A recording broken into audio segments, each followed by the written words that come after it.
guys? Brian with Cajun Cardboard coming at you from the great state of Louisiana. This is my first non-national content video after getting back from Atlantic City, so I'm just getting settled back in, but no days off. I'm grinding for you guys, and I'm bringing you a recap of the PWCC Weekly Auction number 28 that just ended last night on PWCCmarketplace.com. I do these for you guys every Monday. We look at the top 96 sales from these auctions, all basketball cards and basketball wax only.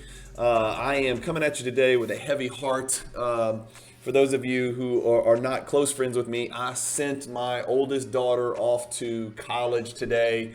It's not the end of the world. She's going to school at Southeastern Louisiana, which is in Hammond, Louisiana. It's only 30 minutes up the road. She's playing college soccer, so she had to report 2 weeks before school starts to get moved in and get acclimated to the program and the coaching staff and all of that stuff. So today was an interesting day. I asked my wife after we sent her off in her own car that she drove there whether this was more or less difficult than when we sent our kids to kindergarten, and she said it's much, much easier. And I have to agree. So it's kind of a mixture of sadness to see her go and grow up and become a woman and do her own thing. And but it's also a blessing because we're so proud of her, and she saved us a bunch of money on a scholarship. So it was actually a pretty happy day as well, and everybody was all smiles. So much easier than sending your kids off to kindergarten. You young people that are watching the channel, you'll see one day when you send your kids to kindergarten and drop them off for the first time, it's a rough experience and it's difficult for a parent. So that's issue number one. Issue number two, I did want to remind you, I have Cajun Cardboard t-shirts available for anybody who wants one. Just message me on Instagram and let me know. I think it's $40. And you can pay PayPal, friends and family, and I'll ship it FedEx ground straight to your house. You'll get it in a couple days. All right, that's enough. Let's get cranking. We got our top 96 pulled up. I have a ton of content that I've got all kinds of stuff in my brain that I can't wait to do for you guys. So I want to limit the card ladder searches on these cards. I'm only going to look up 10 of these cards. So I had to be a little bit strategic regarding which cards we look up on card ladder. I want to make this video shorter than usual because I've got a lot of other stuff that I want to get to you guys. Oh, by the way, I'm running a title company here, trying to be a real estate attorney as well. So I want to knock this stuff out quick, get back, catch up on my work stuff, and get back to business. So here we go. Murderers Row up here, a lot of patch action, right? So patch. We've got Steph Curry, LeBron twice, and Kobe Bryant. As you can see, there's your sale prices on the screen. 13,200 was the big winner. Steph Curry was number one. Really cool looking patch from Panini Rookies and Stars. With the Golden State Warriors logo on there, and the autograph is actually on card. It's actually on the fabric, and so that's why it looks that way. Right next to it, we've got an exquisite collection, LeBron BGS 8.5 that goes for $10,800, and then a really cool looking Kobe patch here right next to it from National Treasures in 2012, $9,600. An Adidas one-of-one patch, LeBron under 5 figures for $9,000 here. One-of-one masterpiece, only one out there, and a BGS 9 copy. Really cool looking Adidas patch right there. So next row, we've got a monster exquisite quad Jordan patch. This is a PSA 8, and it's only three. There's only 3 of them out there. This is Pop 1, none graded higher than this PSA 8 copy you're looking at right here. As you guys know, everything from exquisite is on fire, so no surprise there. That pushes $8,400 right there. 2006. This is non-playing years, but Bulls uniform, kind of that weird, Bermuda Triangle type card that not all Jordan collectors are looking for these cards. I see some flecks of white over here on the left. I'm going to assume that's on just on the slab and not on the card itself, but. This card's numbered to 77, and it's the Essential Credentials from 2006 Fleer. That card sells for $8,100. We've got our typical BGS 8.5, 86 Fleer Jordan, super off center left to right. Somehow still got an 8.5 centering. That looks worse than an 8.5 centering to me. That one sells for $7,800. The paper Luka Doncic ball at chest autograph on card auto from Contenders here. PSA 1010, so only 12 of those out there. That card sells for $7,500. The first card we're going to look at is our staple card, right? It's the beacon of the hobby, just like the 86 Fleer Jordan. It's the 2003 Topps Chrome LeBron PSA 10, sold for $7,200. And fellas, I've got some good news for you. This is a good indication, despite the fact that a large portion of the hobby was in Atlantic City for the National when this thing ended, or was flying back when this thing ended, and did not have a lot of eyes on this PWCC Weekly Auction, or at least I wouldn't think so. This 2003 Topps Chrome PSA 10 LeBron sells for $7,200. That's a good number. It says $7,100 because, like I've said many times before, if you hit view all sales, that means 2 cards sold on the same day. Or maybe it's not in here. Sorry, this one may not be in here yet. But anyway, this one sells for $7,200, which is up from $7,100, which is up from $6,783, which is up from $6,700. So it looks like I've got the last 1 month of the LeBron PSA 10 Topps Chrome base pulled up. Remember, it's a 2190 pop card, so a commodity card by anybody's definition. Over the last month, 15 of them have sold. This card's well over the average. The low point was $5,700. This one last night goes for $7,200. So up 18% over the last month. That's a good indication for LeBron collectors. That's a good indication for people holding the bag on LeBron Chromes like yours truly. And that's also just a good indication for the hobby in general that we might have hit that bottom. Again, let's give it some more time. Let's give it 3 more months and see where that PSA 10 LeBron Chrome card goes as we lead into the season. We all know he's going to break the record this year, barring any unforeseen injury or odd circumstance or pandemics. So he's going to pass Kareem as the greatest scorer ever. And I don't think LeBron is somebody that most people think of as a scoring machine. They think of him as a well-rounded triple-double monster, just facilitator, great passer. In fact, a lot of people have always kind of said LeBron's more Magic Johnson than he is Michael Jordan. I think he's a beautiful blend of the two and an incredible player. And it's interesting that he's going to become the all-time leading scorer. It just, it says a lot about the way he takes care of his body, his longevity, and his consistency on the basketball court. Right next to it, an Ultimate Collection patch. Signature looks kind of weak on here. It looks a little faded. I wonder if that's a 10 signature on the back. No, it's a 9, so that's going to obviously affect the value. That 9 autograph grade always has an effect on the overall value of the card. $7,200 for that one. One of Carmelo's best rookie cards in existence. His true RPA from 2003 Exquisite BGS 8 goes for $6,900. Right next to it, this is one I did pull up because I'm a huge Jaylen Brown guy, and obviously there's some trade rumors swirling around. Will he be a Celtic? Will he be a Net? Will there be some 3-team deal? I don't know. As a Jaylen Brown collector and an investor in Jaylen Brown cards at a pretty high level, I would love to see him get away from Jason Tatum. I've always said that. I think once he gets his own team, you'll see the true capabilities of Jaylen. But this is his true RPA. It's a quad BGS 9.5. It's not in the card ladder, but it is in here in sales history. As you guys know, we talk about this all the time. Cards run up as we approach the NBA Finals. If your guy is going to play in the NBA Finals, and then they come crashing down after. This is a fantastic example of that. The last Jaylen Brown BGS 9.5 sold, and it might even be the same card. I could probably click on it. Sold in the PWCC Premier Auction for $14,400. It sells for less than half just 1.5 months later, 45 days later. So let that be a lesson to you. And here you go. You can see it ran up. They played the finals, and then it came crashing down, despite the fact he would have been the finals MVP if the Celtics had won the series. He played absolutely out of his mind, and he showed up when Tatum did not. So, again, that's just a reminder that, I guess conventional wisdom, you would think that once someone reaches the NBA Finals, their cards would go up because that's something they could put on their resume. That is not the case because supply floods the market and it goes down, even for super crazy, rare, fantastic pieces like this one. I would have loved to have put that card in my collection for $6,900. That's how highly I think of Jaylen Brown. Let me know in the comments what you guys think of Jaylen Brown and what he would do if he got his own team. We got a lot of LeBron flavor here. A lot of Doncic flavor here. The gold fast break PSA 8 sells for $6,600, and encased, which people have not really taken a liking to, sells for $5,500. Patch autograph, cool looking patch though. LeBron autograph, hand numbered 18 out of 18, $5,280 next to it. and then a Jordan black and white, all-time great signatures from 2013, BGS 9.5 Min Gem, hand serial numbered to 50, sells for $51.60. Really cool looking Jordan auto there. Of course, it's got him in his North Carolina uniform, which, you know, puts it in a little bit lower price point than when he's in his Chicago Bulls uniform. For those of you who didn't know and didn't pay attention to this auction last night that ended last night, there was an 87 Fleer PSA 10 set break, and so you're going to see a huge quantity of 87 Fleer PSA 10s. I know a lot of you are familiar, I talk about it all the time, 86 Fleer and 86 Fleer PSA 10 sets being the best set in the hobby or one of the best sets in the hobby.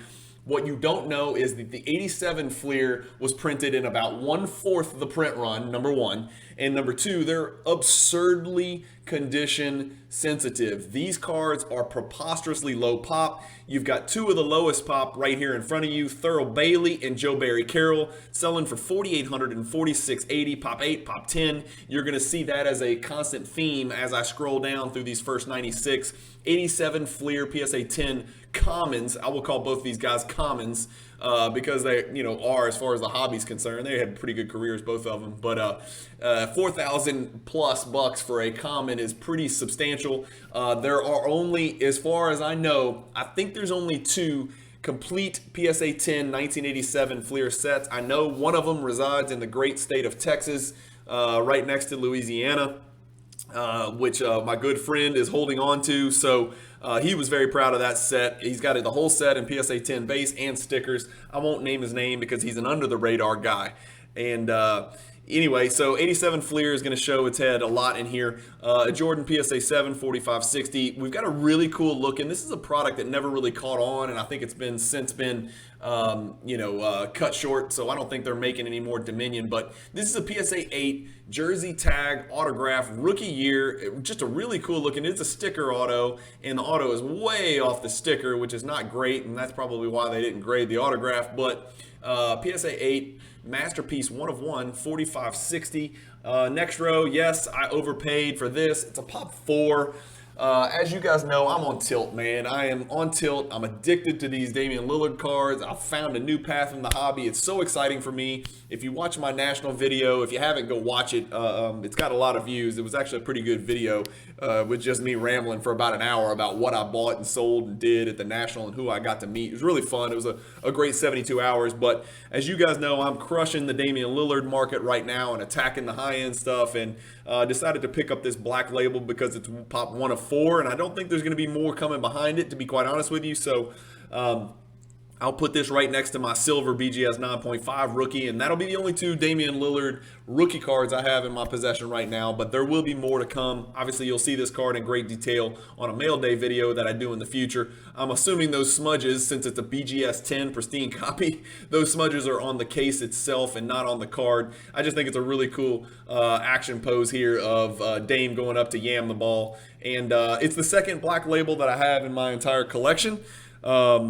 Happy to add it. And yes, I do realize that I overpaid, and you are welcome to flame me in the comments for overpaying, but it's one of those deals, and we say it all the time, when you want a card and you know you're not going to see another one, you overpay for it. I did look it up, and no, I didn't look it up. Sorry, I was going to share that with you. But anyway, that's the big piece that I picked up. I picked up 2 other little baby cards, another LeBron, and then I actually picked up a Tim Duncan Fleer PSA 10 rookie for $88. Again, there's millions of them. It's a commodity card, but it's a relatively low pop in PSA 10, and Tim Duncan's the greatest power forward that ever lived. Shout out to Emil Sarfani.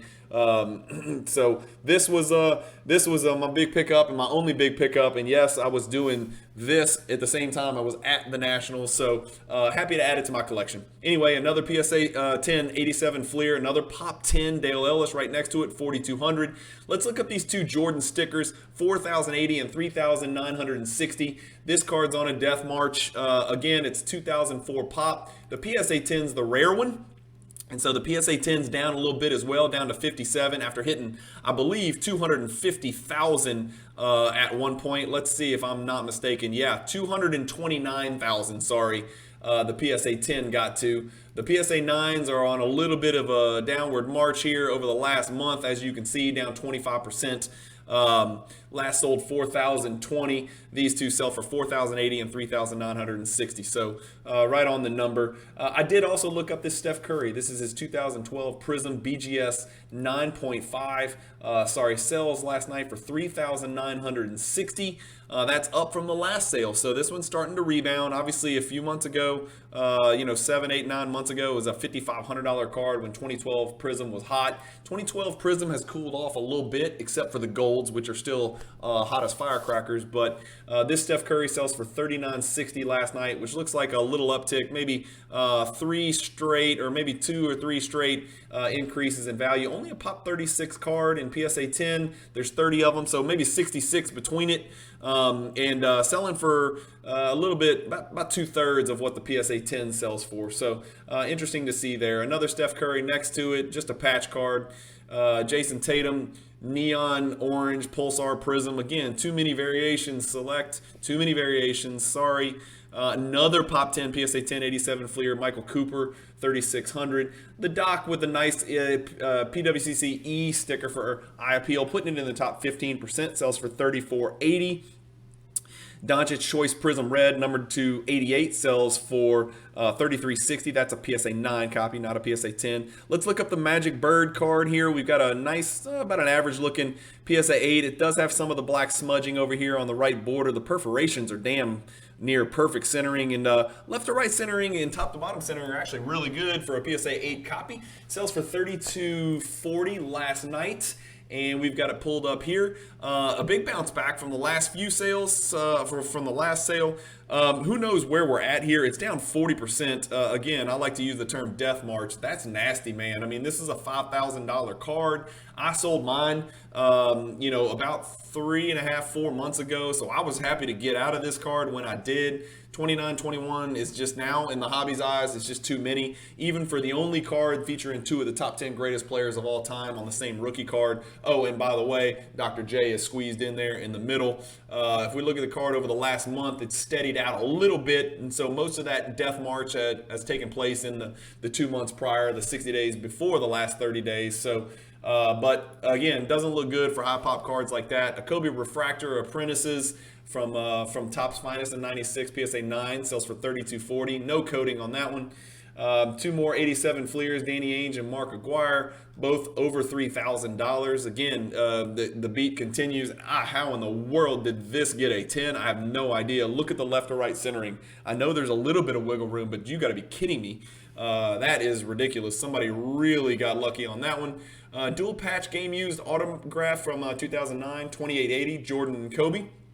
Alvin Adams, his card is a huge in 86 Fleer, very, very low pop, one of the 5 lowest pop cards in the 86 Fleer base set. His PSA 10 87 Fleer sells for 2,760. Another Greg Ballard here. Who the heck knows who Greg Ballard is? Got a little bit of a Sinbad look right there. Looks a little bit like Sinbad. Y'all remember that big comedian? Right next to him, Terry Catledge.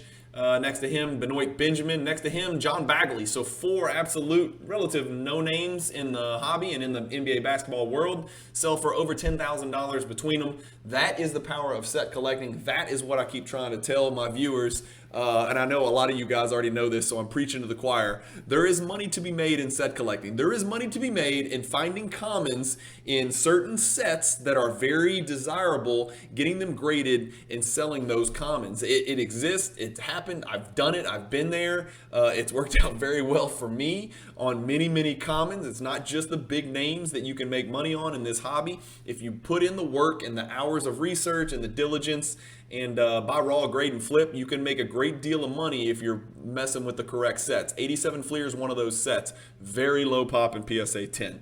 Right next, in fact, here's a great example. The Benoit Benjamin sold for more than the Clyde Drexler, right? NBA top 75 versus Terry Catledge. The Drexler is not a low pop card. Well, it's not as low a pop a card, and it sells for less than the Terry Catledge. Let that sink in and how preposterous that is. That is the compulsion and the addiction. And here, we can go even a step further. One of the probably 35 best players that ever lived, probably 30 best players that ever lived, Charles Barkley. PSA 10 sells for less than the Terry Catledge and the John Bagley. Just nutso. Good timing here on this really good looking clean Bill Russell patch autograph numbered to 10, BGS 9.5, sells for $2,400. Rest in peace to Bill Russell. I'm a Wilt first guy, but Bill Russell's dominance and winning, especially just winning period, like he's the standard. He set the standard. Next card we're going to look at, we got a Steph BGS 9.5 Min Gem that sells for $2,340. Let's look at the Jordan Star Power Supreme 8.5. Really tough pack odds card. I've got it pulled up somewhere. There it is.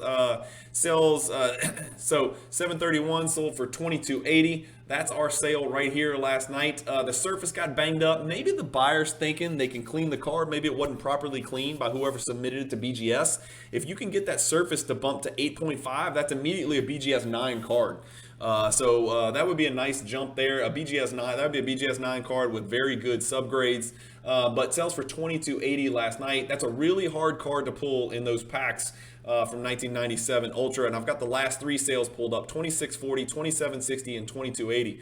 Only a pop 28 card. In PSA 10, it's an absolute animal card, right? 21,000 is what Card Ladder puts the value at. The last one sold in 2021 for 18,000. So big time card in gem condition. A Kobe sold, a PSA 9 Kobe sold for right above 2,000, right below it as well. Another Tony Brown, if that is your real name. PSA 10 87 Fleer, and then an autograph raw Kobe, 1 of 1, but it's encased, so I'm not familiar with this. It's a Hoops buyback Kobe, 1 of 1, only one ever made, $21.90 there. That probably made some Kobe collectors super happy. A Jordan Population 1, only 1 graded higher, PSA 7 Auto 10 North Carolina patch auto, sells for $21.90. This is a cool insert set from the 90s. These are actually really easy to grade, which you don't hear me say very often about 90s inserts and parallels, but these titaniums grade really, really well, especially with BGS. A lot of people send them to BGS because BGS throws out some BGS 10s on these cards. Not very many cards can you get a BGS 10 on, but they throw out a pretty good chunk of cards, BGS 10s on these. I'm confused because it says centering is 10, but if you look at the card, and I'm going to pull it up, do you see how you can see some blue over here on this border? Look how far off the left border is. There's no hint of blue. It's not even close. So I'm shocked this got a 10 for centering. I mean, that's just mind-blowing to me. And just another example of inconsistency in the grading world, unfortunately, but it has a 10 on the label, so it's a BGS 10 as far as that goes. The surface got a 9.5. Usually it's the surface that gets the BGS 10. That's usually the easiest sub on these titanium cards because they're kind of acetate type cards. So, translucent acetate stuff. But anyway, next to it, we got a really cool Dirk autograph patch. We talked about the Kobe SSP. Let's look this up, right? If the 2003 Topps Chrome LeBron isn't the staple of the hobby, the 2018 Prism Silver Doncic certainly is. I've got him pulled up here. He has finally hit the bottom, down 8% over the last month, but as you can see, to the naked eye, this line looks pretty dang flat over the last 21 sales. The average sale price has been $19.18. It's been as low as $17.50. This one last night, which is pretty well centered, to be quite honest with you, sells for $1,800. So we're probably at about where that card belonged. As we've talked about, that card ran up almost to $10,000 at one point. A Topps Chrome LeBron PSA 9 next to it sells for $17.70. A Jimmy Butler number to 199 RPA from National Treasures in his rookie year of 2012 sells for $17.40. Jimmy Butler's window's kind of closing. I don't know. The Heat have a pretty good team this year, so let's see what happens. Right next to that, we've got a Donovan Mitchell horizontal patch autograph number to 10. BGS 8.5 sells for $17.10. I still think Donovan Mitchell's on the move. I don't think the Jazz start this season with Donovan Mitchell and then a bunch of rebuilds and retreads. It just doesn't make a lot of sense. I got to believe something is going to get done to get Donovan Mitchell out of Utah. And when that happens, if he goes to the right team, his card values are going to go up. I mean, this is as a no-brainer as no-brainer gets. Jaylen Brown and Donovan Mitchell are two guys. I don't know how you put the cat back in the bag. Once you've said, hey, we don't want you, it's really hard to bring them back as franchise guys. It's just not going to happen. An Ultra Court Masters, Jordan. I saw one of these in a PSA 10 at the National, and I thought about pulling the trigger. The price was a little steep, and so I passed. But here's a PSA 9 for $16.80. Cool looking card right there. And next to it, we got a Kobe and Carmelo autograph, which is an odd pairing. Two guys that never met a shot they didn't like. A Kobe Kobe and Melo, you just don't see that pairing often in and of themselves without LeBron or Jordan on the card. So cool card right there. Both sticker autographs, I believe, but from National Treasures 2010, I believe. I can't quite tell, but I think those are sticker autos. 1680. Right next to it, we've got a 2011 preferred patch auto. Steph Curry sells for 1680 as well. I don't know what this is. It's lucky envelopes. Do you say envelopes or envelopes? That's a good question for our viewers. A 2020 Obsidian Anthony Edwards lucky envelopes, PSA 9, pop 1, none higher. This is serial numbered to 8. I love the Obsidian product. I like Obsidian. I like Noir. A lot of people don't. Maybe it'll catch on one day. I like Obsidian. I think it's really cool. That's a great action pose. I am so jealous of his arms. Give me 30 days. Give me 30 days, and I'm going to try to get my arms to look like that. That looks like David Robinson's arms. If you guys are old enough to remember watching David Robinson play, the peak where his upper arm met his middle bicep, it was sharp, like he could cut you with it. That's how defined he was. Anthony Edwards has got some David Robinson action working right there on those guns. The fast break Doncic PSA 10 sells for $16.20. Another Dave Corzine. One of Jordan's centers, believe it or not. This is the Dave Corzine PSA 10 sells for $1,590. 2 Jordan Carolina patch autograph cards. A gold Kevin Durant 9.5. That's a really good looking card. I'm not a huge Contender fan. I don't own one, or I don't own very many. That's a huge time gold one right there. Serial number to 10. BGS 9.5, 10 auto. Gem Plus subgrades, 1590. But it's from the year 2017, but it's kind of throwback to when he could barely fill out his Seattle uniform. It looks like he's wearing a dress right there. That's how thin KD was when he came in the league. Could not bench press 135 one time at the draft combine. That was that's something that I will never forget, because I think I did that in 8th grade. And I'm not a pro athlete. Let's look up the tops. PSA 5, 1969, tall boy Kareem. With Bill Russell's passing, and again, I don't want to get morbid here. I had been telling my friends locally, I wanted to put about $50,000 into Bill Russell cards, because I saw his health diminishing at a very rapid rate recently over the past maybe year, and I knew he didn't have long. And I know this is going to sound morbid and heartless, but I wanted to put about 50 grand in, because I saw what happened to Hank Aaron cards. I saw what happened to Tom Seaver cards. You see what happens when these guys pass away. And it's not like everybody's spending money celebrating that they're deceased now. It's just that you start thinking to yourself, man, and then they talk about where they belong in the historical pantheon of greats, and Bill Russell is right up there at or near the top, depending on who you ask. And so his cards are going to fly. And, I don't know. I kind of have mixed emotions about making money on someone's death. It just doesn't sound right. But I'm thinking in similar terms, you're going to see something similar, because Kareem doesn't look himself recently. In the past year, maybe, Kareem looks, he's always been real thin in old age, but he looks worse. Like, he's usually one of the sharpest cats out there, super intellectual. I just worry that he's starting to lose his faculties. He's not speaking quite as eloquently as he had, throughout the time that I've seen him over the past 10 years. And so I worry about his health as well. But let's look up the Kareem, see what it's at right now. This is a PSA 5.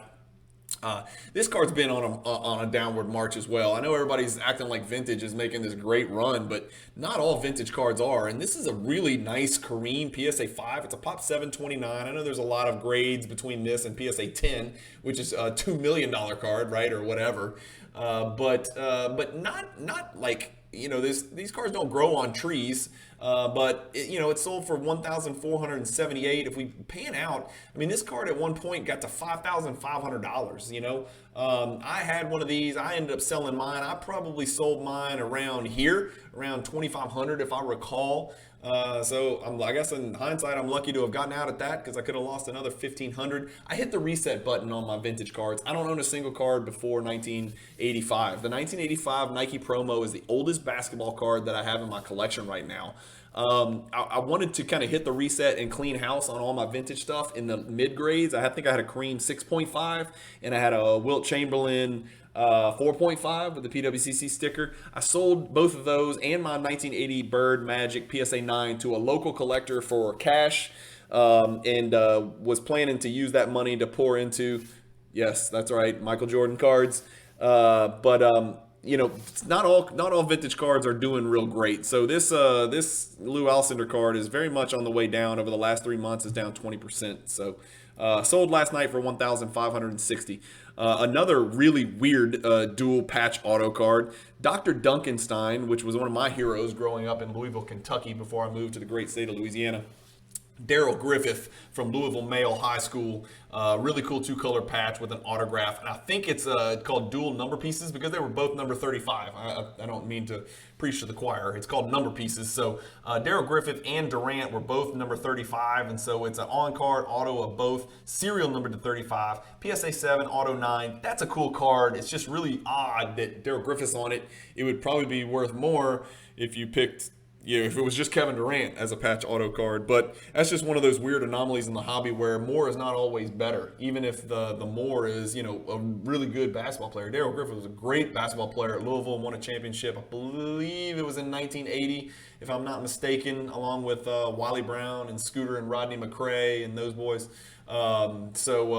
Yeah, that was a big deal growing up in Louisville, Kentucky. Was U of L versus U of K, and U of L had the upper hand for a little bit there, where they were paying players more than Kentucky was. But obviously Kentucky pays their players much more now, so they've kind of taken that lead.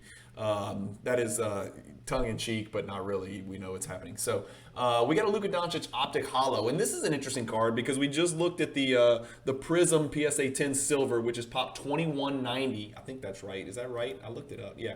Pop 2142, and then we're going to look up this Optic right here, pop 297, right? So about, what is that, 1/8? There's about 1/8 as many Optic Holos, and it sells for $200 less than the Prism, and it's down 43% over the last 6 months. This is nuts. And so 1607, 1800, 1729, this one last night sells for 1560.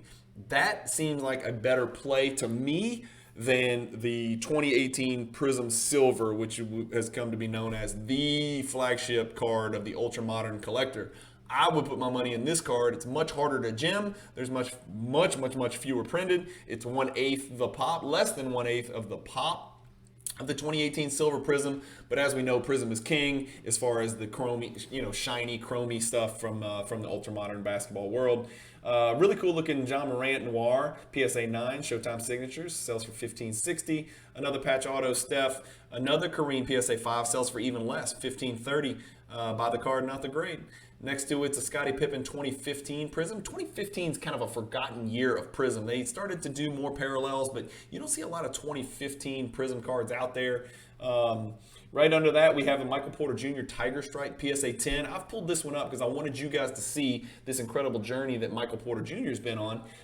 And this Tiger Stripe card in particular, $1530 it sold for last night. By all accounts, he is allegedly healthy and ready to get going day one. But as we've learned many times in the past, that's not always, he's not always somebody you can count on to stay healthy. So here's his Tiger Stripe Panini Prism pulled up for you. It's not in card ladder, so on sales history, I'm going to go backwards chronologically. 1530, 1875, 4,050, fellas. 5,480, fellas. 5,038, 4,700, 4,700, 4,500, 5,600, 6,268, $6,800, $7,000. We are talking about a card that you can pick up right now for $1,500. That is the ride that he's been on. If you've got big enough balls, no offense to the ladies that are watching, if you've got the gumption, we'll say, to dive back into a risky prospect that was almost 50, 40, 90, averaging 20 points a game at one point. Guys, people forget. They think that Michael Porter Jr. still hasn't proven anything. The dude was 50, 40, 90 at one point, playing, I believe, without Jamal Murray and just him and Jokic, and was almost 50, 40, 90 as like a 20-year-old kid.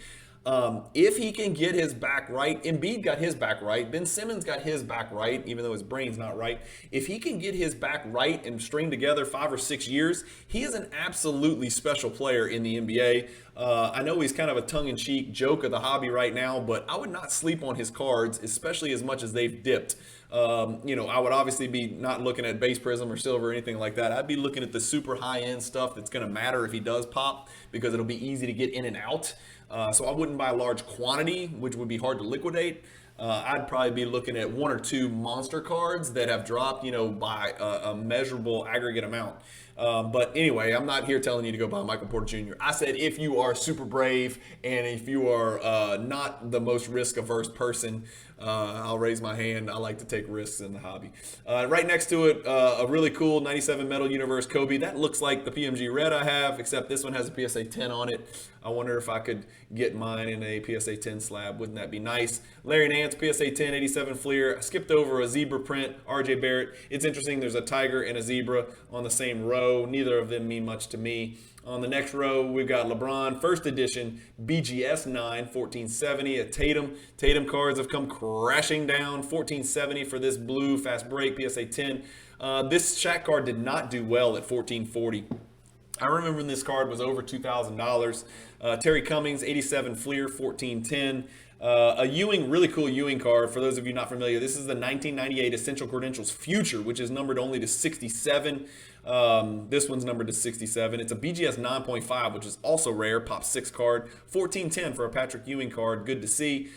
Draft selections, purple Giannis. That one's numbered to 99. BGS 9.5, 1410. Nike patch, numbered to 25. Really good looking card. Again, college uniform. Nasty Nate from NC State. Nate McMillan right here. PSA 10 from 87 Fleer. An atomic refractor Shaq that's actually numbered to 100, 1350. A BGS 10 Maurice Cheeks. It's odd, sell for 1320. There's not many of those out there. That's a BGS Pop 1. So either a Maurice Cheeks collector is really happy. I'm not sure what you do with this card because no one collects the set in BGS 10, obviously. There's 3 Jordans. And there's probably 0 of another 100 players in the set. So I'm not sure what you do with the BGS 10 card. Do you literally crack it and try to convert it to a PSA 10? Or I don't know. I didn't compare this BGS 10 to PSA 10, Maurice Cheeks cards to see where it fits. I'm assuming this is more. I don't know what the buyer of this card is going to do with this card. I'm not aware of any Mo Cheeks collectors out there, but Mo Cheeks is a great basketball player in the NBA. Very much forgotten, and won a title with Moses Malone, back in the early 80s. I think it was the only team in that era that won a title besides the Lakers and the Celtics. I like this Magic Johnson patch card right next to it. 1320 for a Pop 1. Bill Cartwright, when he was with the Knicks here, PSA 10, 1290. Grossest free throw shooter I've ever seen. Disgusting. If you haven't seen him shoot a basketball, go YouTube it right now. If you're young and you have not seen Bill Cartwright shoot a basketball, go YouTube it. It is horrific to watch. Shield your eyes. LeBron 2003 Bazooka PSA 10 courtside Doncic. This card was hot as a firecracker back when people actually cared about select. It seems like that product has really fallen off along with Optic, and Prism has kind of remained, that flagship chromium product out of the big 3. Here's a cool Spud Webb card. Always a great card. Look at where the ball is above the rim for a 5'6" dude or 5'9" dude or whatever he was. That is insane, right?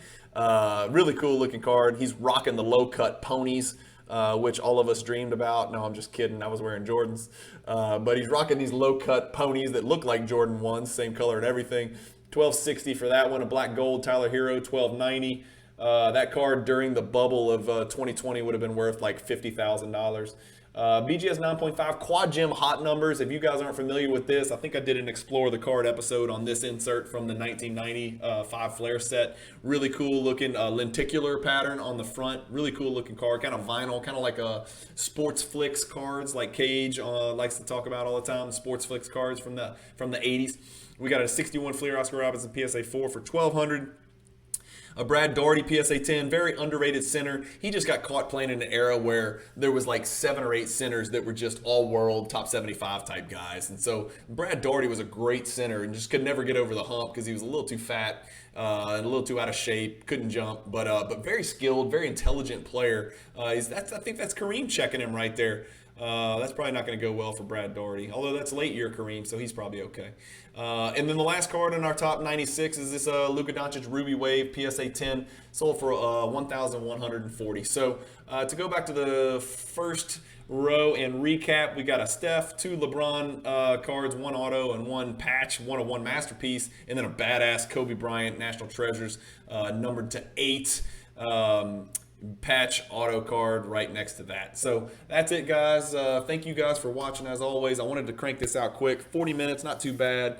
Sorry I couldn't look up more cards in Card Ladder to kind of get a better idea of what these cards are doing as far as going up or going down, but wanted to get this video out and get it over with because I got a lot of other great, really great conversation piece, outside the box type things that just pop in my mind when I'm on the airplane to and from Atlantic City. I just put them in my phone notes and I get them going. I do appreciate you guys for watching. The channel's growing pretty quickly. I don't take any of that for granted. You guys are the best. I love the people who comment. I'm still at the point where I can reply to almost every comment, but it's getting to the point where it's going to be tough. So if I don't reply to a comment, please forgive me. I want to engage with all of you guys. It's just starting to add up and take up a lot of time. And by the way, I do want to remind you, I do have a wife and 7 kids who all play sports and a full-time job running a company down here in Louisiana. So I'm going to do my best to get back to all the comments and the messages, and I do appreciate you guys reaching out. So again, thanks for watching. Keep collecting, stay positive in the hobby, and peace.